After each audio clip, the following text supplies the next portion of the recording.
All right, good afternoon, everyone. My name is Nicole Peterson. I am the PhD physician here at AACHC on colon and rectal cancer screening and needle source update. Here are our objectives for today. Our speakers are going to go over the slides, so I won't read them in detail. But if you're not familiar with the Alliance, we are the primary care association for the state of Arizona, and we provide training and technical assistance to HRSA-funded health centers in the state. There are currently 23 health centers in Arizona, and they provide care to around 750,000 patients annually. The colorectal cancer screening measure is a measure of focus for us here in Arizona and health centers across the country. We have seen a slight decline in this measure over the last few years, despite the immense amount of efforts that we know our health centers are putting into this measure. So my hope for today is that we can come together and ground ourselves in some foundational elements of prevention and screening, and that will energize us as we continue our efforts to achieve success with this measure. Just a few housekeeping items. All lines will remain muted to avoid background noise. The presentation is being recorded and will be posted on our website after the webinar takes place. You can use the chat feature to submit your questions, and I will address those as they come up, or we'll address at the end. We are going to do a post poll to assess knowledge gain, and then there's also going to be a post-training evaluation, which will be done in SurveyMonkey. So I'll provide that at the end. We definitely want everyone to fill that out because it will be offered to people, but it is required if you want continuing education credit. And we definitely want to thank our KTech team here at the Alliance for supporting all our CE offerings. Okay, I'm going to launch our pre-training poll. We'll give everyone about 30 seconds to complete that. So it's going to ask you a scale of 1 to 5. How would you rate your current knowledge of colorectal cancer screening recommendations? And 1 is going to be not at all knowledgeable, and 5 is going to be very knowledgeable. So give everyone a chance to respond to that.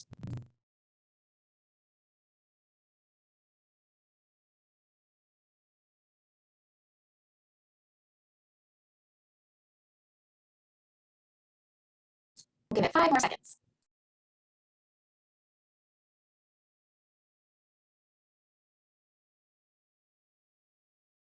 Okay, thank you, everyone. It's kind of a good disbursement across the board. There's a few people that are coming in on the, you don't really have a lot of knowledge, and then some of you are coming in on the other end where you're very knowledgeable. So yeah, hopefully all just be regarding ourselves.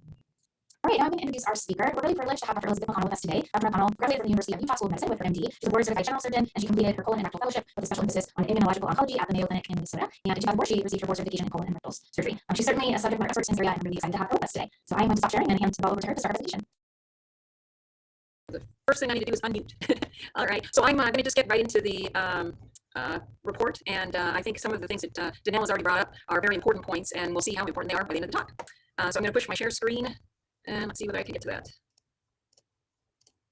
Is that working? Okay.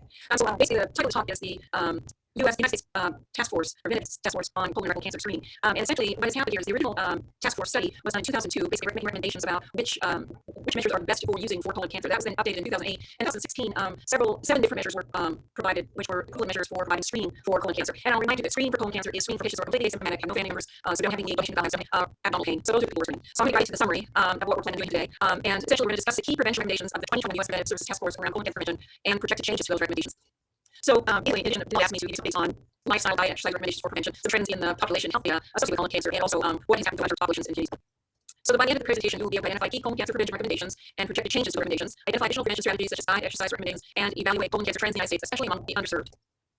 So when the new recommendations were being analyzed, there were 2 points that were really going to focus. One was age, and the other was African Americans, particularly male African Americans, because there was thought to be an increased risk of colon cancer in that population. So what was done was there was a review of the data, there was some new recommended screening approaches, they identified prevention strategies, and then they evaluated colon cancer trends in the underserved populations through 3 different simulations to see what would be the most effective way of screening for colon cancer. So the present screening recommendations as of 2016 was that a colonoscopy should be done every 10 years, beginning at the age of 50, or a flexible sigmoidoscopy done alone every 5 years, or a flexible stay done every 10 years with annual immunochemical staining or testing, fecal staining, or computed tomographic colonography every 5 years, or annual high sensitivity guaiac-based fecal occult blood testing annually or biannually, and then finally multi-targeted stool DNA testing either annually or every 3 years. I left off the serology testing because that was kind of retracted after it was on its efficacious animal.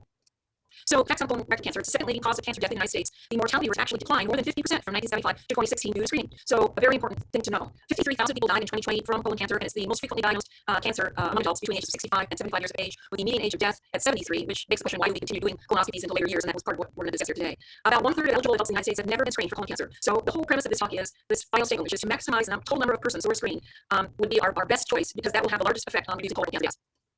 So key questions that they had in the 2021 update was, how do the benefits, burdens, and harms of screening average risk asymptomatic adults for colon cancer vary by screening modality, screening interval, age to begin screening, age to end screening? Also, which screening strategies are efficient in terms of the additional number of colonoscopies per life year gain, and do the efficient strategies vary by sex and race? I don't have the actual numbers yet on the additional numbers of colonoscopy per life year gain, but I do have the conclusions. So these 2 questions then, they wanted to know whether the efficiency is measured as additional number of colonoscopies per adjusted life year gain, and they analyzed these in simulations, which I'm going to go through, as the additional number of colonoscopies per colorectal cancer death or burden. So they're questioning which is a better way to answer these questions. And then finally, do the answers to those 2 questions change according to assumptions about underlying risk of colon cancer? So the overview is simple in that this was really a model-based study. There were 3 independently developed microsimulation models of colon rectal cancer, and each model consisted of a demographic component, a natural history component, and a screening component. And that's how they put a whole bunch of data in, and it was a lot of computer work in order to get to these answers. And so just to kind of quickly cut to the chase, the increasing population risk and the analysis type, sex, so male and female, and race were the 2 major issues that were to be addressed. And conclusions were that if you look at the population risk, it's very clear that colorectal cancer incidence is increasing between 20 and 44-year-olds. So they've moved the guidance to 45 years of age instead of 50 years of age for screening. And what was really fascinating was, after analyzing thousands of data points, there is no recommendation that males or females are more at risk. And what was interesting was the primary driver of differences in colorectal cancer incidence and mortality by race is just screening and subsequent care rather than biological differences in natural history. So this is an access care problem. And it's true of blacks and whites, as I'll show you. Basically, we need to provide care to patients. This is something I'm saying to the choir to all of you. So black-white differences in colorectal cancer incidence only began after the dissemination screening. There's strong evidence that blacks are less likely to be screened for colon cancer than whites. There's limited evidence for black-white differences in findings of screening, including detectable adenomas, advanced adenomas, and cancer. And that same thing is true for males and females. Men tend to screen later than women do, so again, either an access care issue or just not wanting to get it done. So the three different studies or three different simulations, the SIM-CRC, the CRC spin, and the MISN all have overlapping confidence intervals and didn't show any difference between men and women. So diet and exercise, benefits of both. So being obese or obese increases the risk of several cancers, including colorectal cancer. I think the biggest study that came out was a study done by the American Cancer Society. And basically they studied 47,000 patients with stage 3 colon cancer who basically increased the fiber and decreased the caloric intake in their diet, and there was a 9% absolute reduction in the risk of death in 5 years. So that's pretty impactful. I think that was quite interesting is that 10 minutes of vigorous exercise or 20 minutes of moderate exercise daily decreases the risk for colon cancer and all other cancers also.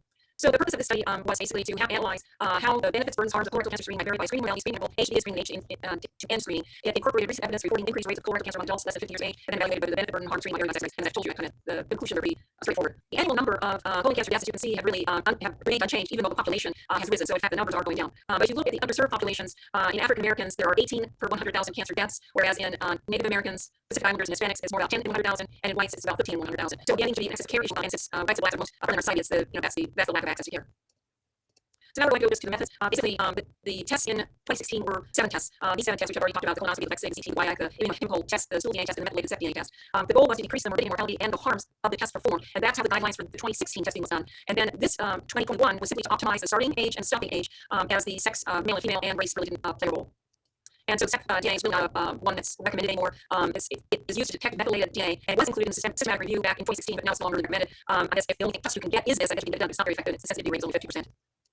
So if we look at the 6 tests, because the 7th test really didn't show very much, the latest data is showing that the testing for essentially, if you look at the specificity of all these tests, you have at least an 86% specificity or higher. And then if you look at the sensitivity for colorectal cancer detection, you have a range of anywhere from 68 to 95% in sensitivity for colon cancer. And so then we look at precancerous lesions, and those are adenomas, and really the only test which reaches the entire colon is obviously the colonoscopy, and that is sensitive for precancerous lesions. It's really the only test that's sensitive for precancerous lesions. As you can see, even the DNA fit test is only 42% accurate for adenomas, which we thought was going to be higher, but it is not. So clearly, it's probably more environmentally related than it's really DNA related, but it's important to test kind of bring out our minds. You can use any one of these tests to test or screen for something for colon cancer, and the only important part of this is if they come back positive, really the thing to do then is to get a colonoscopy, and that's the real final word on all of that. So the goal in 2021 has now been established, and that is the age for testing risk screening is between the ages of 45 and 75.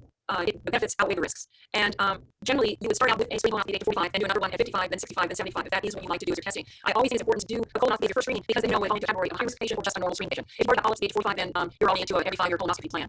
As far as stopping these screens for average risk, obviously a stool-based test is not dangerous, but colonoscopy is. So the question is, do you stop all screens or not? And obviously, if a patient comes to you and is severely constipated, has changed of bowel habits, has abdominal pain or bleeding, that's not a screening test. Those people need to be worked up. But if you're just doing random tests like a fecal occult blood test, and it's a screening test and the person has no symptoms, it really shouldn't be done. And the reason for that is there are false positive tests. And if you have been screening this person all along, so this is the caveat, you've been screening this person all along, and at the age of 76 they've never been found to have anything, then you really don't need to do any other tests, because the biggest problem is if we do a test, like a DNA test or even a fecal occult blood test, and it's positive, then we're obliged to do a colonoscopy. And then that's where the risks outweigh the benefits, because a colonoscopy in an 85-year-old is a very risky test, and that's when all of this breaks down. So at age 76 to 85, if you're looking at a 76-year-old and you can't tell that they're really 76, then you should go ahead and continue your screens. But if they look 76 or older, you really shouldn't be doing any more screens on them. And so it really has some big overall health circumstances, and then obviously clinician about the risks. Now the caveat they always bring up in the family practice questions is you have a 76-year-old who's never had screening, comes in and wants screening done. If you're 76, they've never had screening, they need to do something. So colonoscopy, a fecal blood, any of those screening tests should be done. So simulation studies that were done, the SIM-CRC, the CRC spin, and MISN, all of them demonstrated a cumulative improvement in colon cancer deaths if these screenings were employed. So absolutely there's benefit to this. And especially then timeline, if you want to do an every year test, it would be the stool-based fit or the DNA fit test. If you want to do something every 3 years, the DNA fit test. If you want to do something every 5 years, it would be the CT colonography or the flexible state. If you want to do something every 10 years, it would be the colonoscopy. And finally, so essentially, starting at age 45 was generally predicted to result in more life years gained, quality adjusted life years gained, and fewer colorectal cancer cases and deaths than similar strategies with starting at age 50 or 55. There was a higher burden of both colonoscopy and non-colonoscopy testing, and then because of that, a slightly higher risk of complication. So now I go for questions. Yeah, no. And then we have a question in chat. One question that I have is, uniform basis MDS, what all the health centers report to annually. It aligns for this measure, colorectal cancer screening, aligns with the CMS measure, which is 50 to 75. So I'm just curious if you think that we'll see a change in the age bracket for that measure based on.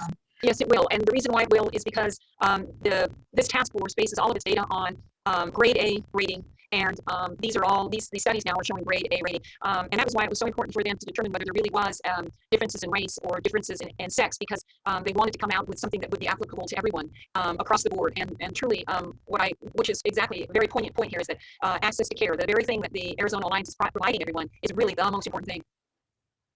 Thank you.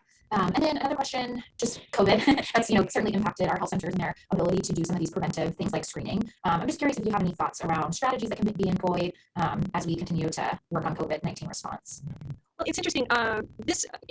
Screening, a lot of screening, it was questionable whether we should continue screening or not during COVID. And honestly, I elected to continue screening, and I have my own 2 surgery centers, and I was able to make it so that only one person came in at a time, and we social distance, we wore masks, we did all the right things, and we tested for the patients before they came in for COVID. Obviously, if they were positive, we make them wait, and then they come in a few weeks later. But I think screening tests are a really important thing to be doing. I mean, if we really want to stop colon cancer, these are really, these should be at our top priority, even in the face of COVID. Yeah, definitely. Our health centers have certainly continued to try and do screening despite all of the challenges with COVID. And some of them have come up with really innovative things, like having their dentists who weren't working, the height of COVID, call patients about screening. And so, yeah, a lot of cool things happening in our health centers. One question came in that says, has more regular occult blood screening, say monthly or weekly, been evaluated versus colonoscopy? Yes, and so that was the point that I was trying to make with when I said or. So you can do a colonoscopy or yearly or biannually fecal occult testing. But the 3 studies where they took all of the data, all of the models, and simulated all of it, they say just doing it, the fecal occult annually is fine. And if that's all you want to do and you just want to screen them annually, that's all you need to do. I throw in the little caveat of when you're screening for colon and rectal cancer, unless you do a colonoscopy. And when you do a colonoscopy, you're screening for colon and rectal cancer, but you're also screening for the adenomas. And so that's why I always say, I know people hate getting colonoscopies done, but at least starting the person with a screening colonoscopy at age 45 may be a good idea. And I would, if I were on the next task force panel, I would make that strong recommendation to them that maybe we should be focusing, because the danger becomes when it's later, and many people don't need a colonoscopy. So start with one, and then just do your fecal occult every year, and that's plenty. That'll be easy.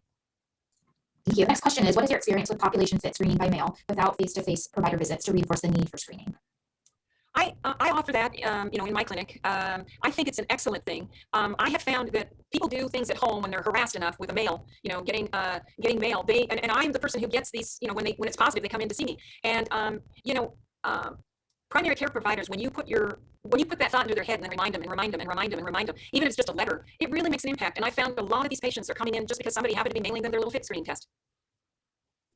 Thank you. And kind of along those lines, what, in the spirit of kind of shared decision making and working with patients to make decisions about their health, when they're asking, like, well, what's my risk for this? How do you have that conversation in a way that moves them toward wanting to do the screening, despite reminding them again and again?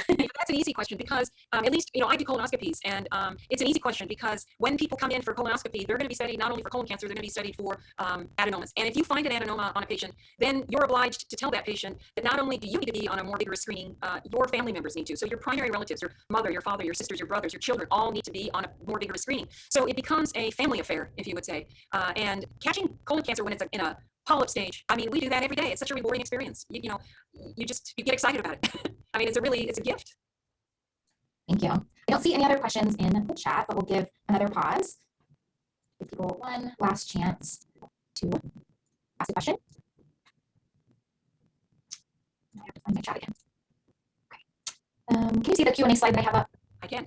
Okay, perfect. I don't see any other questions in the chat. Dr. Call, is there anything else you wanted to share just kind of closing? If this is the one thing that someone takes away from this, what would it be?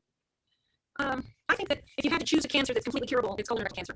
And if you could recognize that there's one thing people don't have to die from or have to get surgery for anymore, it's colon and rectal cancer. So when you see somebody with hemorrhoids, and you think it's just hemorrhoids and it's bleeding, yes, it could be. But I strongly recommend that you send them to get a colonoscopy done. It'll save them. I just operated yesterday on a 38-year-old young man who thought he had hemorrhoids, and I did a screening colonoscopy on him. He had a big rectal cancer. So they are getting younger. I just had a 41-year-old on Wednesday with a rectal cancer. So always have that at the very, very beginning of your thought process when you think rectal leave abdominal pain or change balance. Great, thank you. Thank you so much for being with us in General Knowledge. I did see a question in the chat. Thank you for seeing